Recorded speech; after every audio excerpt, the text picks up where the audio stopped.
So hello everyone. Today we are going to study epithelium and also going to see it under microscope in the end.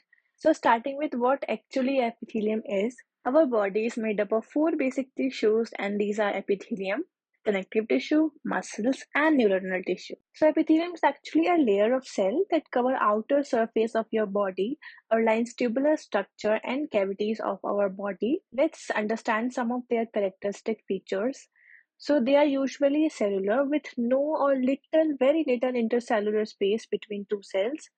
These cells rest on a basement membrane, like you rest on your chair, and they may have surface modifications like cilia and flagella, as similar to you guys to spikes after entering college from your school. They are usually avascular, meaning having no blood supply. We classify epithelium based on number of layer present. So if only one layer present, then unilayer or simply simple epithelium. If two or more than two layer present, then multi-layer or like it has having multiple layer or stratified because it's having stratification. If only one layer present, but it may look like it is having multiple layers because of unequal height, then it is pseudo-stratified. As it is clear from the name, pseudo means false and stratification means layering. So it is having false layering, means it is not having multiple layer, but it only looks like it is having multiple layers. Simple epithelium further classified based on how they look like, their characters and functions into squamous, cuboidal, and columnar. So let's see them one by one. Starting with squamous epithelium, it consists of flattened cell. They look like tiles fitted on the floor, and that's why also called as pavement epithelium. Their height is very little than their width, and that's why their cytoplasm is present as thin layer, and also nuclei look like bulging out. They are found at several locations in your body, like as lining your lung alveoli, blood vessel, lymphatics, and in renal tubule. As per their small size, their function is assigned. They help in diffusion of gases in alveoli as they are thin, so they do this job very well as diffusion is inversely proportional to thickness of membrane. So thickness decreases as they are very thin, so diffusion increases. They also help in filtration of fluid in kidney's tubule, and as they are thin, they allow rapid transport of substances. This is how your lung look like under microscope. Can you see the thin lining of squamous epithelium? May possible that you cannot recognize it first, but with practice you can, because schematic diagram and microscopic view are very different. Next is our cuboidal epithelium. It consists of almost square-like cells where height is almost equal to width and nuclei usually rounded. They are found in follicles of your thyroid gland, ducts of many glands like salivary gland, and surface of ovary. Cuboidal epithelium also have microvilli on its surface with irregular pattern called brush border, and these are seen in proximal convoluted tubule of your kidney. Its function is usually secretion and absorption. This is the histology slide of your thyroid gland showing thyroid follicles that is lined by cuboidal epithelium. I hope you are able to note it, a square-like cell with rounded nuclei in the center. This is in 40x. Next, I will show you in 100x.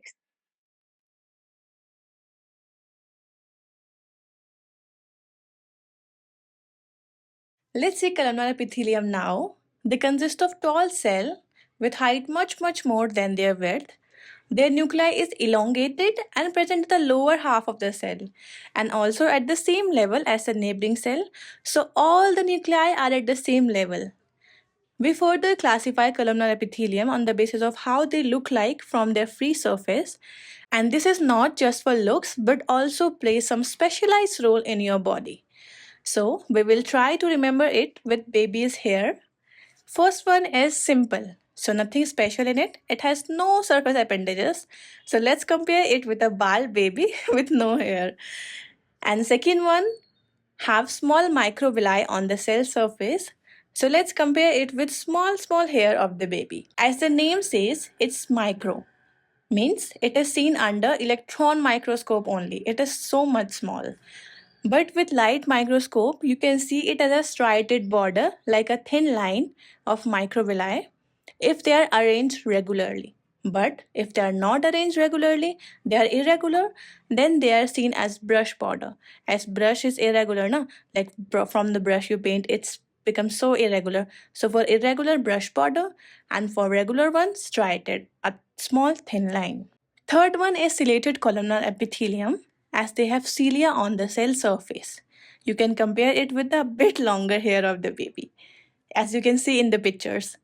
Let's move forward and see where they are found and their function in our body. Simple columnar epithelium is present over mucous membrane of stomach and large intestine. There, they help in secretion as their apical part have space. As I told you earlier, that nuclei is present at the lower part. So, apical part is left, and in this apical part, secretory vacuoles are present. These secretory vacuoles contain the secretory substances like mucus.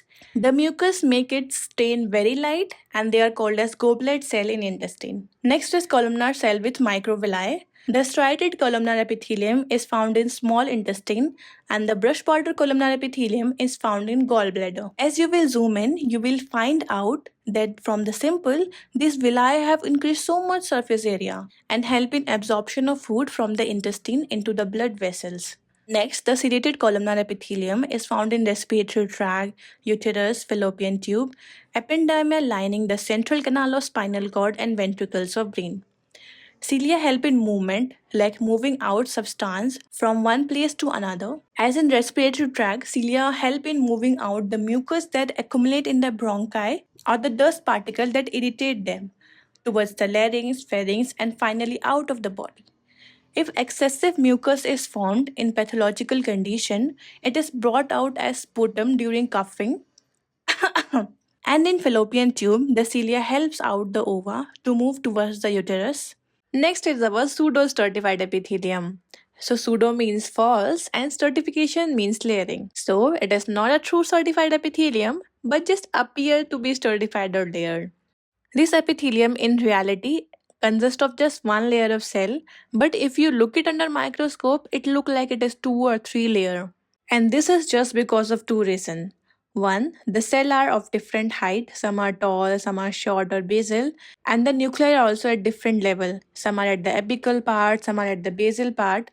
So together it give it a appearance of being layered, but actually it is just one layer of cell that rests on one basement membrane. For me, it is just a modification of columnar epithelium.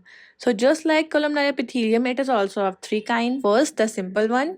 Second, with microvilli, but microvilli here are a bit longer, so called stereocilia. And third, the ciliated one. Tall columnar cell are secretory, some secrete mucus also, while the short one are basal, are stem cell that constantly replace the tall cell and helps in renewal. The simple one are present in some part of your auditory tube, ductus deferens, male urethra, but the membranous and penile part. The stereocilia, as I told you, are long microvilli, so helps in absorption and present in epididymis. And the last ciliated one helps in movement, so help clear out the mucus, so it is present in trachea and bronchi. Let's move to the true layered epithelium, that is stratified epithelium. As already discussed, stratified epithelium is made up of several layers of cells, like 2 layer, 3 layer, 4 layer. It is having multiple layer, and because of this, it is protective in nature. But also remember that only the basal or the deepest layer rests on basement membrane. Rest all are present one over another. This is also further of different type like squamous, cuboidal, and columnar. So starting with stratified squamous epithelium. In this epithelium, the innermost or deepest layer is columnar in shape. Then above it, the cells become cuboidal, and at the top or the superficial layer, the cells are squamous. So it is named stratified squamous epithelium squamous because the superficial layer are squamous in shape. Also in this, it may seem like the cells are becoming progressively more flat towards the top. Their nuclei are also according to the cells present. So the deepest layer is columnar, hence the nuclei are oval. The middle layer is cuboidal, so the nuclei is rounded. The superficial layer is squamous, so the nuclei are elongated. As this is layered, so it protects the surface of the body and present where wear and tear is more common and friction happens. So if there is damage caused at the superficial layer, it can be constantly replaced by the new cell from the basal layer. This is also further of two types. First is non-keratinized and the other one is keratinized.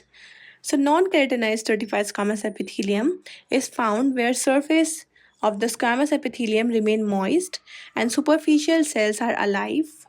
and nuclei are also present. But the keratinized one is just opposite of it. It is present where the surface is dry, for example our skin, and superficial cell is dead with no nucleus in it. These cells contain keratin, which form the non-living covering over the epithelium and prevent dehydration of the underlying tissue. This covers the skin of our whole body and form the epidermis.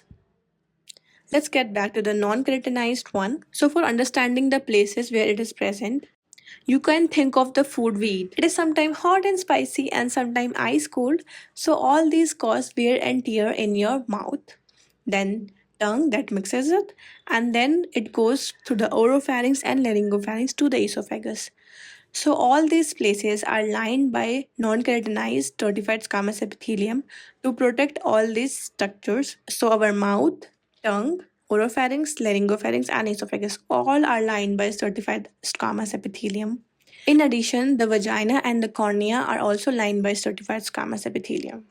This is the histology slide of vagina in 10x. I hope you are able to see how beautifully it is lined by stratified squamous epithelium. This one is in 40x.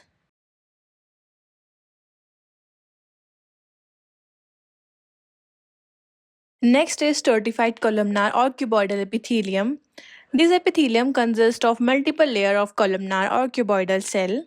As this is also stratified, so help in protection.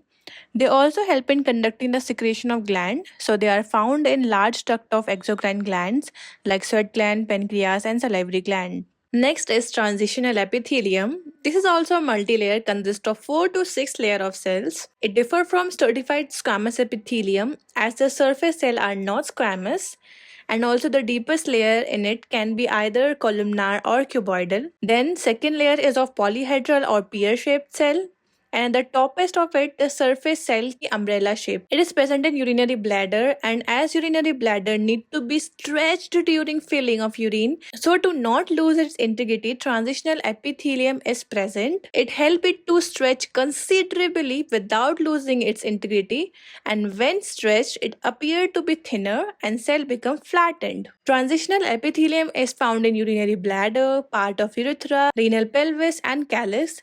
So because of its distribution, it is also called as urothelium. It has mainly two functions, first as described above, and second, as at the surface of transitional epithelium, plasma membrane is unusual. It is not that simple kind of. This special glycoprotein that is embedded in lipid layer of plasma membrane that make plasma membrane impervious and resistant to the toxic effect of substance present in urine, and thus protect the adjacent tissue from the toxic effect of urine.